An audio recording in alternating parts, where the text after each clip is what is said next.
All right, so let's go to get past this. I show you the buildings. I enjoy this. We got to talk about a couple emperors. In fact, I just mentioned them today. There's so many emperors. We pick and choose. But there's one more we got to get to, and that's Marcus Aurelius. And Marcus Aurelius is also sometimes called the philosopher. He was a Stoic. Remember the Stoics from the Greeks who believed that people have a responsibility to teach and provide government and service and do something good for people. He would write a book of his philosophy called Meditations. And he talked about bringing back the Republic, but he was involved in almost constant expansion. They tried to cross into what is Germany. They tried to take back Dacia. Remember, that's Romania. He expanded up further north into Scotland past Hadrian's Wall. He couldn't quit expanding, partially because he had so much pressure. And he would die mysteriously, probably at the hands of his son Commodus. And that would be kind of the beginning of this era of kind of peace in Rome and expansion. Now, don't forget, it's brutal, horrific peace for most people.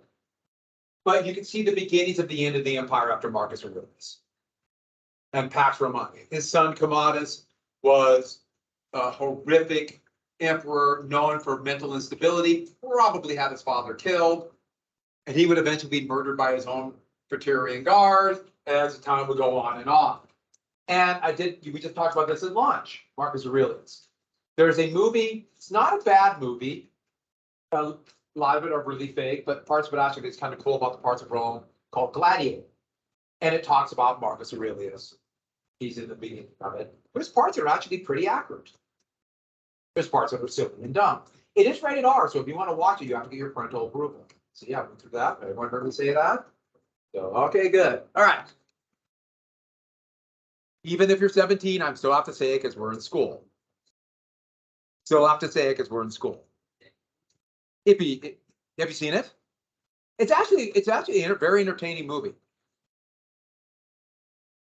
So Diocletian, after a century of crisis, civil war, the empire kind of kept this steady state with the bureaucracy and rules and tax collection, but it was clearly in decline. But Diocletian at the end of the next century, I know I skipped 100 years. That's the problem with the Roman Empire. There's a lot. But he would kind of reestablish Rome. And how he would do it was he basically became an authoritarian. Any place where they had power, they try to end as many personal liberties as possible to keep everybody under control, all focused on basically enriching the empire. I should add, obviously, they didn't have the ability to enforce it everywhere, but wherever there was a legion, they controlled it. And the big thing is they got really cracked down on, I think I have this right here. Oh, and he set up a very stable administration based upon trying to find the smartest people who are the most loyal, and therefore a bureaucracy. A bureaucracy is a term for government. We've talked about this before, government officials, government rules.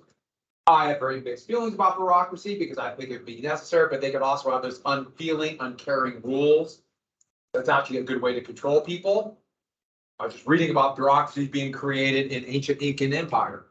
Yes, read a great book called The Dawn of Man. Yeah. Yeah, technically. Now, even though all government employees are the ones who enforce and carry out the rules, are what should say more of a bureaucrat. And so you would say like the central administration for the school, those are the definitions. And they have to do, I mean, some very good things and things that are like, it's like that with any bureaucratic, with any rules. Governments or businesses have these too, really big business.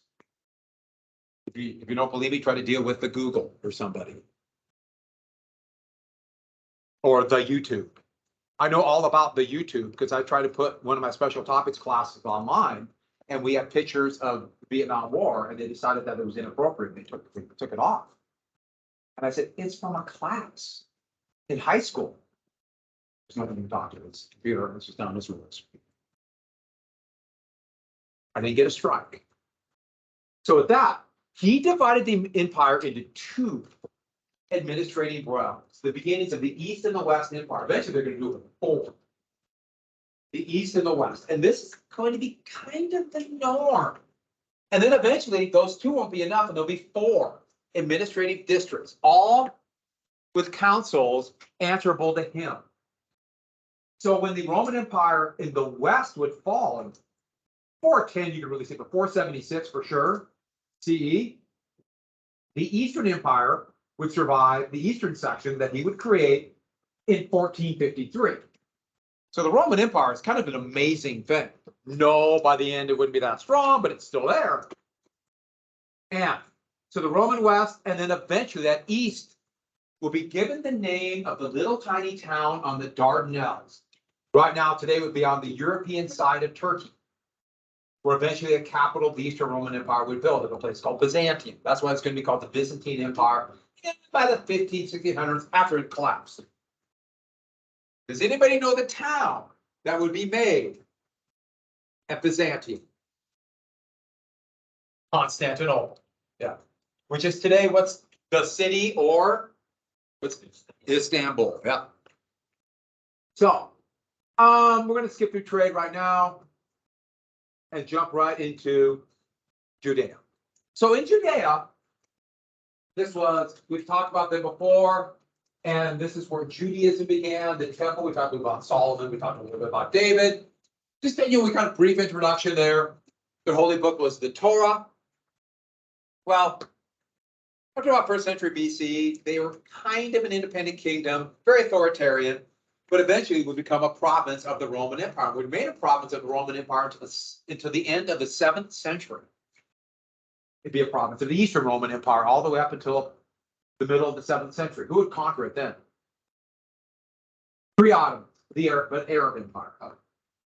The Arab Empire raising up from Arabia that would conquer much of the Mediterranean world. Now, so Judea, but it's just one little province in the huge Roman Empire. And at first, they had Pompey would go there and he basically put in a king that was loyal to Rome, but technically independent. It would eventually become a full-fledged province with a proconsul, etc. A procurator, I'm sorry. A procurator was a Roman leader or head of that province. Well, inside of this, to deal with this changing situation, there are a group of very prominent Jewish rabbis who are going to be called the Pharisees. And the Pharisees were teachers who tried to teach about not only the Jewish faith, but reestablishing a Jewish kingdom. And so they're kind of underlining, trying to say, we have to reestablish something more like an independent, autonomous Jewish state. Now, the reason I put Sermon on the Mount here is because in early Christianity, in fact, pre-Christianity, the most important thing, the only one we're really mentioned here, Jesus would do a sermon called the Sermon on the Mount. And in it, he directly attacked the Pharisees by saying, you're kind of lying to the people and you're nothing more than stooges for the Romans. Oh, they would get their revenge. So, with that, but then there were also zealots. And zealots were the most radical. The most radical of the Jewish teachers. And they were talking revolution. They were talking, we must fight back. The most radical Jewish preachers. And they talked about, they had this very Semitic view. Okay, so the Semitic region of the world is here. This is called Semitic. So anybody from this world is Semitic. So Arabs are a Semitic people. Jews are a Semitic people. And even though generically today, if we say someone is anti-Semitic, that means they are prejudiced against Jews. But actually, anybody who's anti-Semitic, they're also technically prejudiced against Arabs. Those are Semitic peoples. So, and kind of a little bit into Egypt, but it's this area here. And they have a very fatalistic view. It's already been ordained. The future is ordained. This is all going to happen. It's all been pre-planned. It's all going to be over. The zealots are saying, if it's already been planned, you can't change it anyways. So why not rebel? Of course, you might also argue, if it's already been preordained, why would you rebel? It's been preordained. But just go with me on that. And so, this very fatalistic view. And there are all these insecurities in Judea. There have been invasion by Rome. There have been invasion by other kingdoms. Also, there were religious questions. Because of the zealots and the Pharisees, it was divided Insecurities always lead to changes in religion. We see this every single time in world history. And more people, with this world being dangerous, invasion, we're not by others, occupied. There's talk of afterlife, salvation. And not directly in the Torah, but these zealots were talking about somebody who would save them, called a Messiah. So going in the last 50 years of BC into CE, there were all these people saying they're a Messiah, and they're coming to rescue the Jews from the Romans, from the Pharisees, and the Zealots talked about it. There are a lot of people said they're Messiahs. This was not an unusual thing. So this is a whole situation. Insecure, worried about invasion, worried about never having control, dividing the church. That is why in 66 AD, that's why there's going to be that revolt I mentioned before under Vespasian. In 66, a massive Jewish rebellion. Titus, under Vespasian's control, or Jerusalem would rebel. They walled the city up, said there was going to be a long siege. Vespasian, the brand new emperor, would send his son Titus, and they would destroy Jerusalem. The point is, this would be the kind of the culmination of these things. One of the most famous events that's going to have great effect in the Jewish world were many of these zealots holed up in a fortified tower.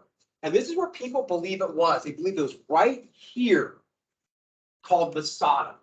It appears to be not, they're about 99% sure. There's a walled fortified city, and they refused to surrender. The Romans demanded complete surrender. And a couple hundred men, women, and children holed up in here. And the Romans, for 2 years, 70 and 71 AD, CE, they laid siege to it. The problem was, it was on this high plateau. And do you see what the Romans did? The remnants are still there. They built a ramp from here up so they could bring their siege engines up to them. Always imagine what those zealots holding out in the Masada fort, watching them slowly get closer every day as they built that ramp up. It was about right here. You see this line right here? It had wrote it down. But there was a movie that was made in 1981 called Masada. And the Israeli government put a lot of money because it kind of fits in with Israeli nationalism. And they built this last part of it. So that's what you see today. I guess it's a very popular spot. Now, my niece and nephew, when they went to Jerusalem, they wanted to go. Just they wanted to go. But they could not. They, for whatever reason, the trip they were on, they couldn't go. But after almost 6 months of siege, they got up to here, quickly breached the walls. And the story is, the Jewish story is that they all fought to the last person, and those who could not fight anymore, knowing they're going to be overwhelmed, they killed each other.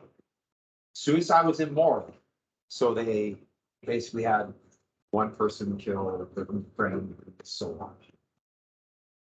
So kind of a mass suicide rather than capture. And that's what I was told. That's what's in the movie. That's pretty much famous. That's 99%. We're 99% sure that did not happen. The Romans came to Masada. So, but Masada is going to live in Jewish lore to this day. That second revolt I mentioned under Hadrian, Zelophon and Bar Kokhba would begin this revolt. But the problem was they didn't have really an army. Jerusalem was rebuilt, but there's no walls. It did not last at all. The temple was destroyed, and that would lead to the diaspora. And so the Jewish population would be spread all throughout this world. And one of the things about it is then there's going to be talk in Jews who survived and their descendants about someday going back or someday creating a homeland. Anybody know what that Jew fight for a homeland is called? Anyone know? Yeah. Yeah, that's Zionism. That's Zionism. They were spread all over. And eventually they would kind of coalesce with, hey, let's go back here by 1910. So with that, But let's get to another story in the middle of this. Well, you have this fight that eventually culminated in civil war, and the Zealots would be crushed. There was a Jewish man. We know very little about certain elements of it. There are Gospels in the New Testament of the Bible, but they contradict on some of their stories, which is pretty common because how were stories spread back then? What about? And so there's some contradictions. So we know elements of it, but name Yeshua in Aramaic, but that has been in Greek, it became Jesus. And we got to talk a little bit about him because we got to talk a little bit about Christianity. And in it, he became known as a potential Messiah. It's not 100% sure if he called himself a Messiah, but trust me, his followers did. But don't forget, this is one of many Messiahs. But his Sermon on the Mount, we laid out this idea that the kingdom of God is coming. He seemed to be talking about Judgment Day was coming soon, even though nobody was really sure what that meant. He was always, it sounds very vague, but it he lays out this idea that morality, virtue, must be over immorality or greed.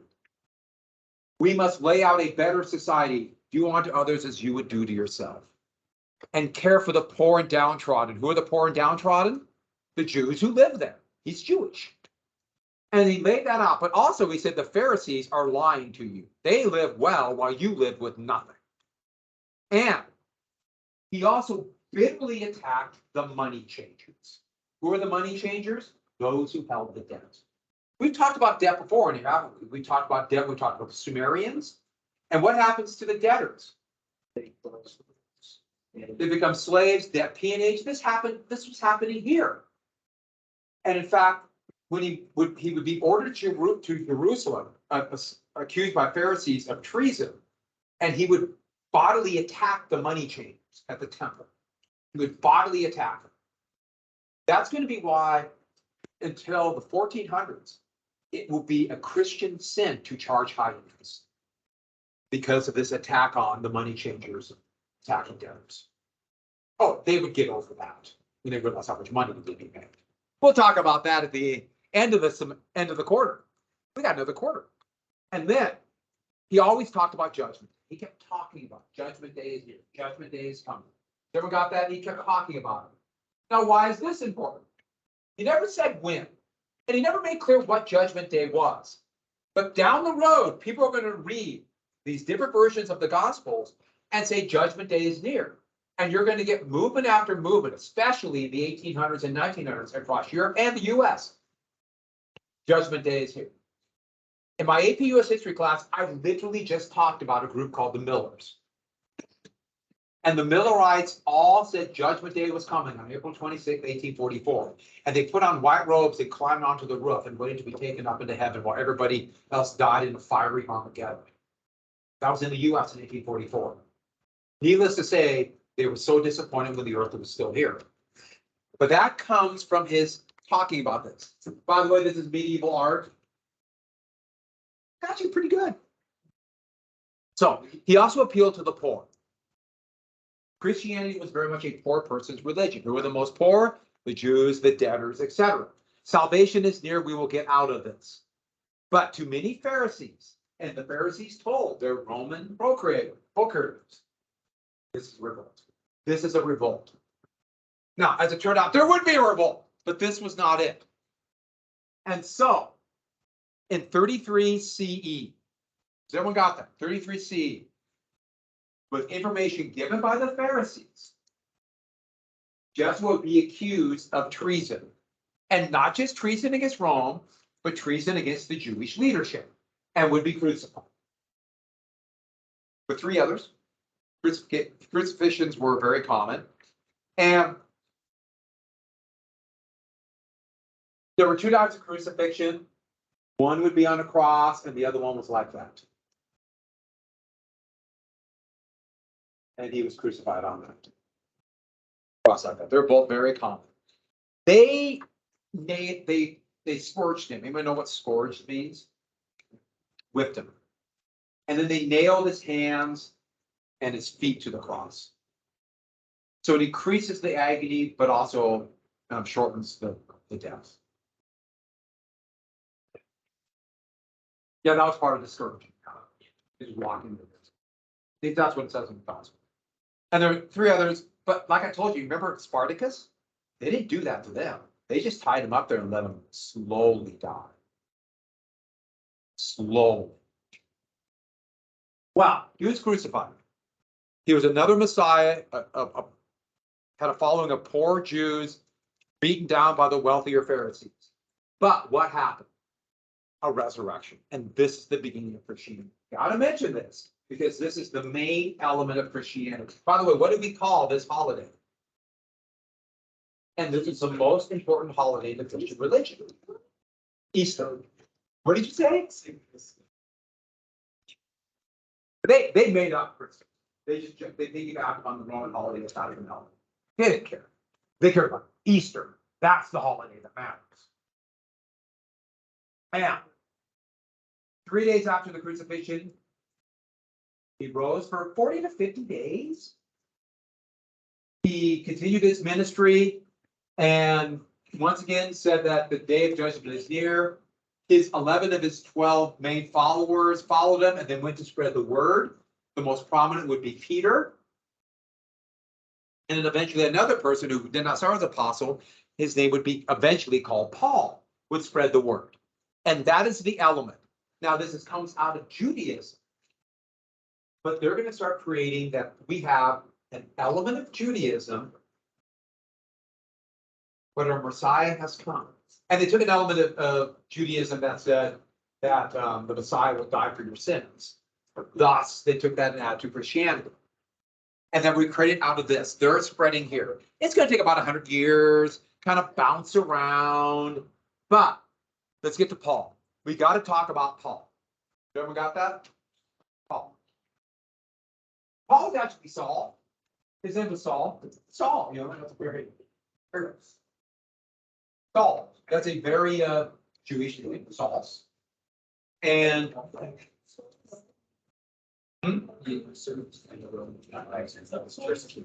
yeah, he was actually persecuting Christians and Jews. And part of this to try to crack down north of Jerusalem. And on a walk north of Jerusalem, he had a vision. And the vision of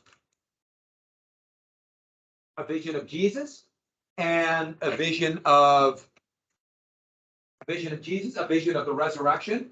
And he was so overwhelmed that he would change his name to Paul and begin to spread this religion. And to converts, the thing was, we'll keep all the Jewish traditions, but it's going to be a sect. It's going to be different. And he's going to go on 3 trips, represent 3 big walking trips. And the big area he went through would be this Greek world right here, and tried to convert Greeks who had been persecuted by the Romans. So he came in and said, we will do something for you. We will get rid of the Roman tyranny. Salvation is near. And a lot of the Greeks said, yeah, that sounds good, but we don't like these Jewish traditions. We just really not fond of these. We want to eat pork. We want shellfish. I'm not going to go into the details of circumcision, but they didn't want circumcision, especially adults. And so little things like that, and they said, yeah, we don't want that. Paul went back and met with the kind of tiny little cadre of Christians around Jerusalem and said, we can get a lot of Greeks if we get rid of that stuff. And they said, okay. And so they went back and said, all right, you can eat pork and do the other thing. And so that would be, you could really see the branch away from Judaism. Which, by the way, it tells you one thing about Christianity. And do get this down. What is a great word for practical? Meaning that you might say one thing and realize, yeah, it's not going to work. I'm going to do this. Yes, right. They're pragmatic. They are very pragmatic. Christianity is very pragmatic. And they want to expand. Judaism is pretty exclusive. Christianity, pragmatic. We're going to expand. Yeah, this is a terrible pin. Pragmatic. Pragmatic. Oh, and does anybody know what evangelical means? What does that mean? Yeah. Evangelical means I know that light's starting to bud. Like it. Wait. Where your house? Back, drop the mic, I'm on. So with that, evangelical. One thing about Christianity from the very beginning, they want new things.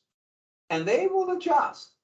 So like when the Spanish came to the New World, they're like, oh, you guys like other gods? We'll kind of put these in the ritual. We'll play with you. We'll deal with you to get converts. Very, very flexible. At least in this era. That will change, but so also they very much appeal to the poor. So starting the Greek world, so the history of Christianity is very Greek. Lots of Greek language, references in there, traditions. It's very Greek, even though it started technically around Jerusalem. And therefore you could get to, it spread into Rome and other places because they appealed to the poor, and there's lots of poor and lots of slaves. And they also use that symbol. So the word for Yeshua, Jesus, was for Jesus with Jesus Christ, or Christo. The first letter in the Greek word for Christo, peace, is an X. And so that would be their symbol, X. Not only that, you see how it relates back to crucifixion when they add this too. So they can tie back to that. So you're not going to see a lot of crosses like people normally associate with Christianity. And a few more things in really quick. When did they change it from the? You start seeing this by 200, where they would have it like that. Yeah, well, also they'll have like a P in it as well. And we'll get to that in a sec. Couple more things in. So they could also get, therefore, but here's the big thing. Paul was a citizen of Rome, so he could go all over because of the trade. Don't do that. They could go all over Rome, and they could travel. He could spread this, so eventually spread it into Rome. In Rome, he is going to be arrested and beheaded.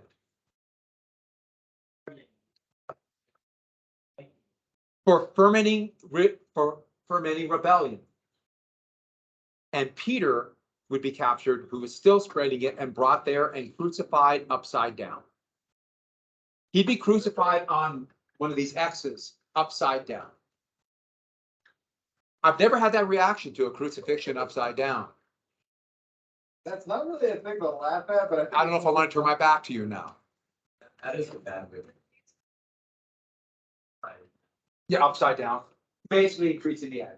Well, they would do that too. But here's the thing. Actually, that's an old punishment. They called wheeling. They hang you by your thumbs on the wheel. Tip a wagon up and hang there and make it spin it. Yeah.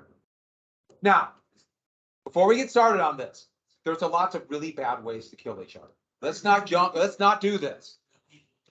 So, but with that, they took advantage of Pax Romana. So with Roman relative peace and the pirates basically stopped in the Mediterranean and Roman roads, they spread very quickly amongst the poor and the slaves. Spread very quickly.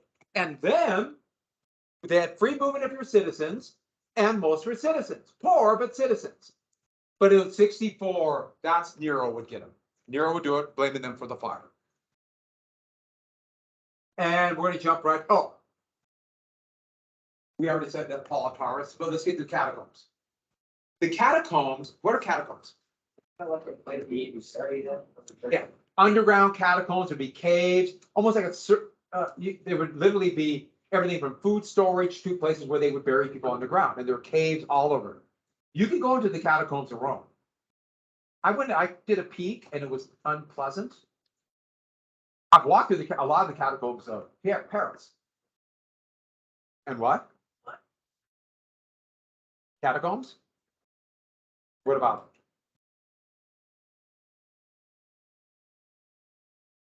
Yeah. But and big thing about the catacombs is that you see all kinds of basically piles of skulls, and then piles of femurs, and then piles. Because yeah, it's very surreal. People that are, died 1,500 years ago. Just, But what a great place to hide and have services in the catacombs. But they also have the sewer system down there, so they can hide in the sewers. Because these are the poor. Speaking of that, that's one of the symbols, and that would be a picture of Jesuit, Jesus. By the way, you notice Jesus here? Roman priests were clean shaven, and so he was clean shaven. You would not see Jesus with a beard until Middle Ages. Actually, the Byzantines all beards. That's where you start seeing. And poor, lots of women, slaves. It appealed to those that were mistreated, had very few rights. But as year went on, more and more wealthy people entered it, and I think you could. Oh, almost forgot. The church was very democratic. Everybody had a voice. Average people had more power. This really appealed to the powerless, women, slaves, the poor. Really appealed to them. But as the church spread, it changed. Later, there'd be over 200 bishops that would run everything. They would be very wealthy. And no more democracy? Who's going to run the church? The very elite. Everyone got that? The very elite. I'll make sure I ask a couple questions about this on the test. And with that, a couple things in really quick. This will become the symbol they would use. So either a fish, which is part of the Sermon on the Mount, or the X, but you see these letters all the time.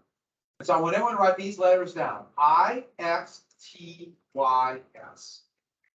Right here, I-X-T, it's tau, it's called theta. Actually, it's this symbol right here, but it's called theta. And what this means is Jesus Christ is God, Son, and this would be their little symbol, the X or the fish. And this is in the catacombs of Rome. It's in the catacombs. And what is this telling you? Not only that there are Christians here, but what? See it? Fish fry. No, what? Fish fry. It's pointing. It's pointing to where you go meet. They would put these in point and follow that. So with that, a couple more things in. Let's jump right to this. And so then the symbol by 200 would be the Cho-Ri, or two Christos. And what is the Cho-Ri? Cho. And that would be the symbol. So when we see the first Christians in a thing called, we're going to watch that movie Constantine. That'll be Monday. It's not, that Caesar, how great that one was. It'll be like that. Sorry, no subtitles. Deal with it. That one worked pretty well, didn't it? Yeah, because they have a clear narrator. Yeah. I think it's the same narrator because it's all done by the BBC. But you see this symbol. And this will be the earliest symbol of Christianity, right? Chola, that's the first symbol. And every once in a while, we'll see this later on. That's one thing cool about going to the older, really old churches, like the one a couple I went to in this little rural place in France, and it was covered with these. And I thought that was just really cool because they didn't know what it meant, where it came from. And so, Constantine. And where we get to Constantine, just write his name down, and that's where we start Monday. Sound good? That's my very fast version of Christianity. All right, everybody go online, go to the chapter 5, section 5. Monday, there'll be a very basic little quiz. The quiz is so basic, I haven't even made it yet, and I got 100%. I know. Well, it does help when you write your own quiz. Especially when you write your own quiz with what you already know. So much easier. That's crazy. But yes. Do I need that? Just. All right, so I made this out of 10 points. I'm gonna hand this back. Everyone go to online, go to chapter 5, section 5. Get this out of order. So the back half of this will be on Monday.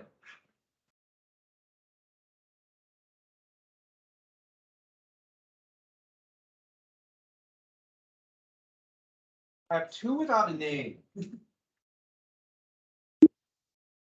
Huh?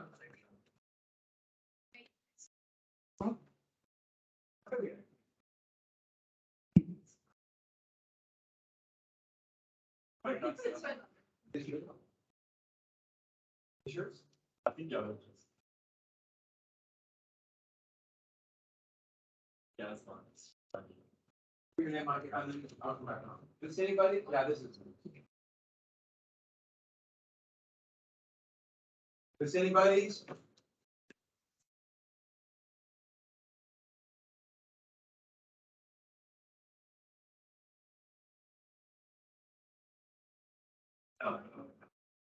Okay.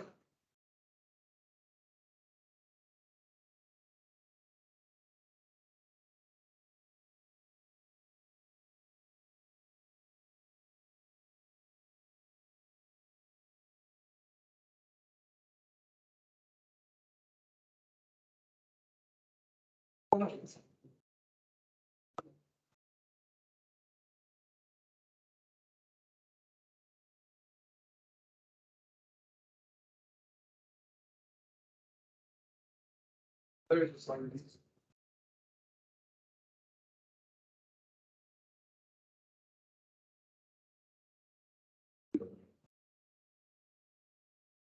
As soon I just let, I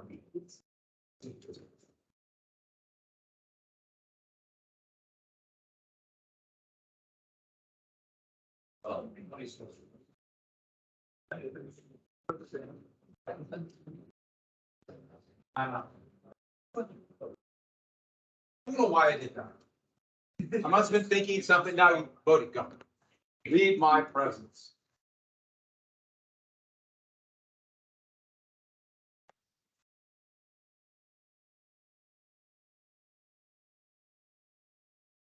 Emma, pick what?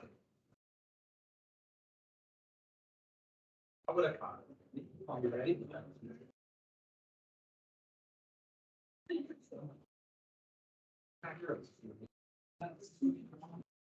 Caesar. Yeah. Thank you. Adam's gone.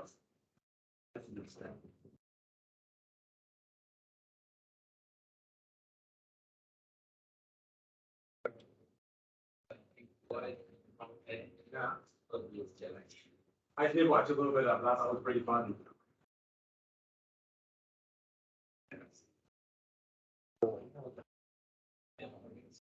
It's very shots and walking around. So, you know, it's just. Pretty much whole thing I just quick session, but I thought it was pretty funny. Are you a Pink Floyd fan or?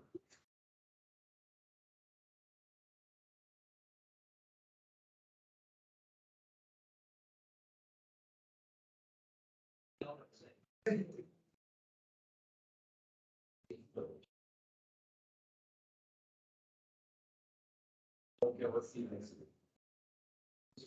Okay, that's my answer.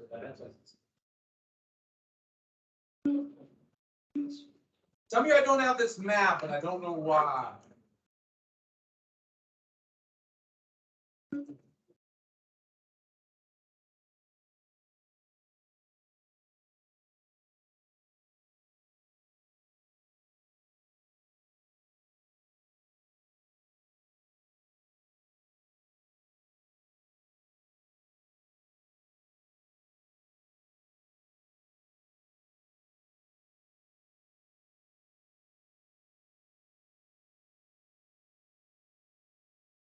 You stop to finish that.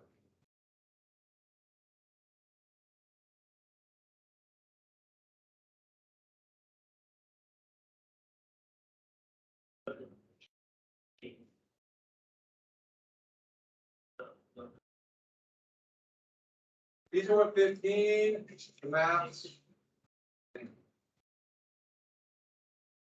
Win. I'll win.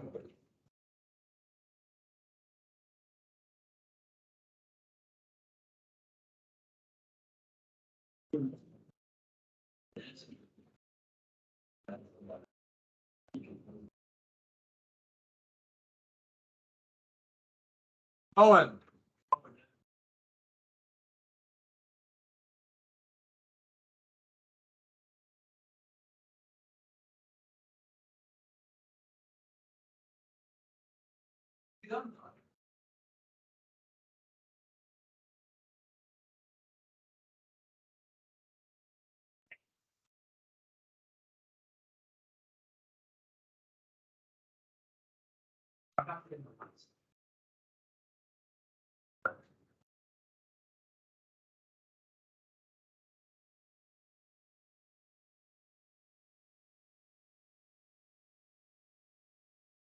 A few minutes left, final chapter.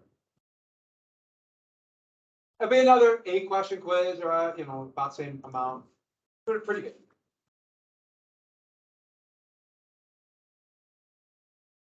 So did anybody turn in ancient Rome, rise and fall of the empire, and not get that? I'll share it. Which one is that? The short.